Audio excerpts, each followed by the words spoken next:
स्वागत है आप सभी का हमारे इस चैनल में। आज की इस वीडियो में हम सभी लोग टीजीटी हिंदी की तैयारी के लिए 50 महत्वपूर्ण प्रश्नों का अध्ययन करेंगे और ये 50 प्रश्न जो हैं वो आपके एग्ज़ाम के लिए वेरी इंपॉर्टेंट है। तो चलिए इन 50 प्रश्नों को हल करते हैं। पहला प्रश्न है, देवनागरी लिपि का उल्लेख सर्वप्रथम कहाँ मिलता है?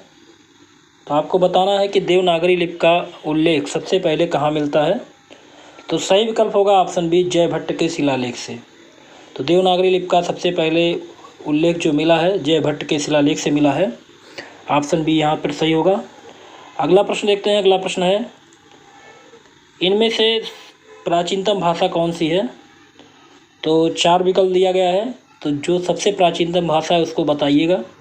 तो जो सबसे प्राचीनतम भाषा है इन चारों में से, उसमें जो सही विकल्प है ऑप्शन डी सही होगा, पाली भाषा। अगला प्रश्न देखते हैं। अगला प्रश्न है, त्रिपिटक किस भाषा में लिखे गए हैं?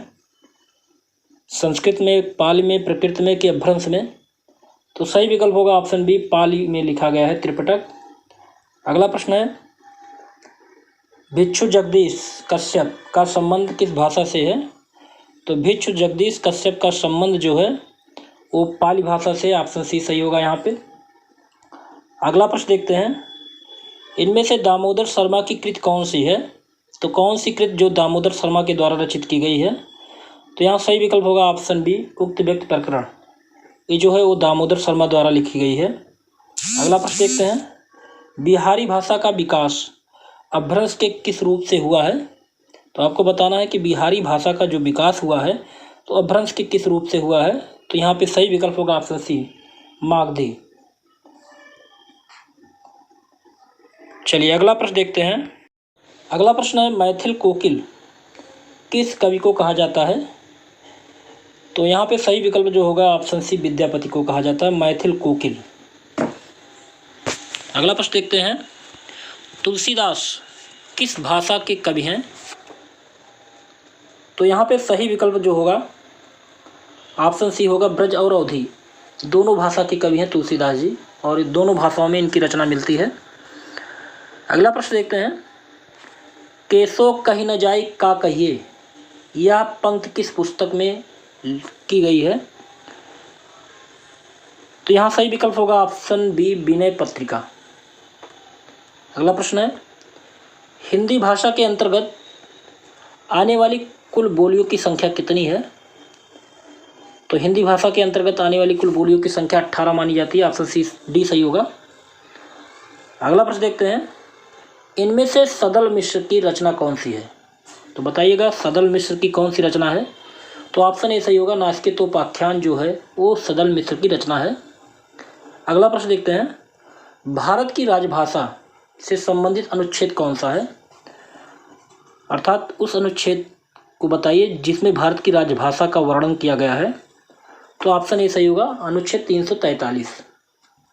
अगला देखते हैं, इंदुपत्र के संपादक कौन थे? तो इन चारों में से इंदुपत्र के संपादक कौन हैं? तो यहाँ पे सही विकल्प होगा ऑप्शन ए, प्रसाद जी।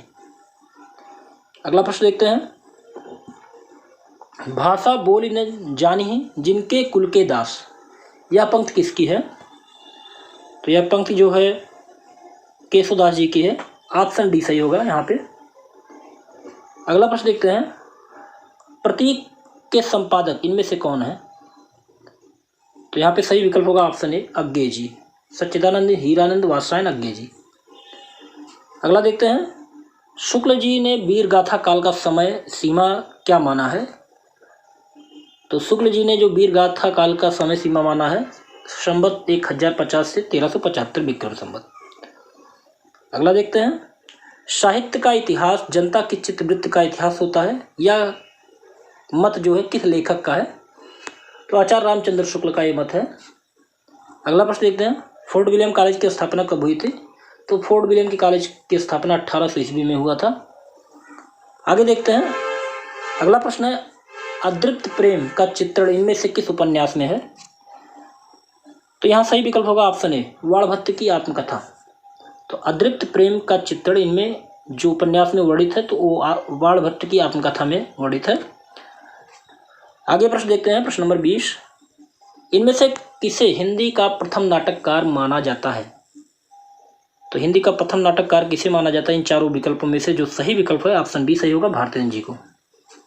अगला देखते हैं, कौन सी विशेषता छायावाद की नहीं है? तो एक ऐसी विशेषता है जो छायावाद की विशेषता नहीं गिनी जा सकती है, तो है ऑप्शन डी समाज सुधार। छायावाद की विशेषता नहीं आएगी। अगला देखते हैं, इनमें से राधा कृष्ण के प्रेम का चित्रण किस ग्रंथ में हुआ है? तो राधा कृष्ण के प्रेम का चित्रण जो है कनप्रिया में हुआ है, ऑप्शन ए सही होगा यहाँ पे। अगला प्रश्न है, इनमें से कौन सा निबंध संग्रह आचार्य हजारी प्रसाद द्विवेदी का है? आपको बताना है कौन सा निबंध संग्रह आचार्य हजारी प्रसाद द्विवेदी के द्वारा लिखा गया है। तो यहाँ सही विकल्प होगा ऑप्शन सी कुटज। कुटज जो है आचार्य हजारी प्रसाद द्विवेदी जी का निबंध संग्रह है। आगे देखते हैं प्रश्न नंबर 24, विभावना अलंकार का लक्षण इनमें से क्या है? तो विभावना अलंकार का जो लक्षण है वो कारण नहीं पर कार्य होता है, ऑप्शन बी सही होगा यहाँ पे। अगला प्रश्न है, दिनकर की कौन सी कृति युद्ध और शांति की समस्या पर आधारित है? तो कौन सी कृति दिनकर जी की है जो युद्ध और शांति की समस्या पर आधारित है? तो सही विकल्प होगा यहाँ पे ऑप्शन डी कुरुक्षेत्र। अगला प्रश्न है, रश्मिरथी प्रमुखता किस व्यक्ति से संबंधित है? तो यहाँ सही विकल्प होगा ऑप्शन डी कर्ण से। अगला प्रश्न देखते हैं, नील परिधान बीच सुकुमार पंक्ति प्रसाद की कामायनी महाकाव्य के किस सर्ग से लिया गया है? तो श्रद्धा सर्ग से लिया गया है ये पंक्ति, ऑप्शन सी सही होगा। अगला प्रश्न देखते हैं, नारी तुम केवल श्रद्धा हो या कथन किस कवि का है? तो यहां सही विकल्प होगा ऑप्शन ए प्रसाद जी। अगला प्रश्न देखते हैं, यथार्थवाद किसका विरोध करता है या यथार्थवाद किसका विरोधी होता है? तो यहां सही विकल्प होगा ऑप्शन सी आदर्शवाद का। अगला प्रश्न देखते हैं, प्रेमचंद का उपन्यास कृषक जीवन का महाकाव्य कौन सा है? कौन सा उपन्यास कृषक जीवन का महाकाव्य माना जाता है? तो सही विकल्प होगा ऑप्शन डी गोदान। अगला प्रश्न है, संस्कृत के 4 अध्याय पुस्तक के लेखक कौन है? तो यहाँ पे सही विकल्प होगा ऑप्शन सी रामधारी सिंह दिनकर। अगला प्रश्न है, आवारा मसीहा किस विधा की कृति है? तो आवारा मसीहा जो लिखा गया है जीवनी विधा की कृति है। अगला प्रश्न है, परिचय इतना इतिहास यही उमड़ी कल थी मिट आज चली, यह पंक्तियां किसकी हैं? तो ये पंक्तियां जो है महादेवी वर्मा जी की हैं, ऑप्शन डी सही है। अगला प्रश्न है, आचार्य शुक्ल के अनुसार छायावाद के प्रवर्तक कौन है? तो आचार्य शुक्ल के अनुसार छायावाद के प्रवर्तक जो माने जाते हैं मुकुटधर पांडे जी को माना जाता है, ऑप्शन ए सही होगा। अगला प्रश्न है, रस सूत्र के किस व्याख्याता आचार्य का मत उत्पत्तिवाद कहलाता है? तो यहाँ सही विकल्प होगा ऑप्शन ए भट्ट लोलट। अगला प्रश्न है, सूची 1 को सूची 2 से मिलान करना है। तो परिमल निराला जी की है, पल्लव पंत जी का है, आशु जयशंकर प्रसाद जी का, संघिनी महादेवी जी का है। अगला देखते हैं, अगला प्रश्न है, अतीत के चलचित्र किस विधा की पुस्तक है? तो अतीत के चलचित्र जो है वो रेखा चित्र विधा में लिखा गया है, ऑप्शन ए सही होगा। अगला प्रश्न देखते हैं, अस्तित्ववाद इनमें से क्या मानता है? तो सही विकल्प होगा ऑप्शन ए मानवीय स्वतंत्रता। अगला प्रश्न देखते हैं, प्रश्न नंबर 39, भरतई होई न राजमत विधि हरि हर पद पाए, कबहू कांज सिकरनी चीर सिंधु बिनसाए। इस दोहे में कौन सा अलंकार है? तो इस दोहे में दृष्टांत अलंकार है, तो यहाँ पे सही विकल्प होगा ऑप्शन डी। अगला प्रश्न है, भावकत्व का संबंध किससे है? तो भावकत्व का संबंध होता है साधारणीकरण से, ऑप्शन सी सही होगा। अगला प्रश्न है, हिंदी शब्द सागर की भूमिका के रूप में किस ग्रंथ की रचना हुई थी? तो हिंदी शब्द सागर की भूमिका रूप में जो हुआ था ग्रंथ की रचना, वो हिंदी साहित्य का इतिहास। ऑप्शन डी सही होगा।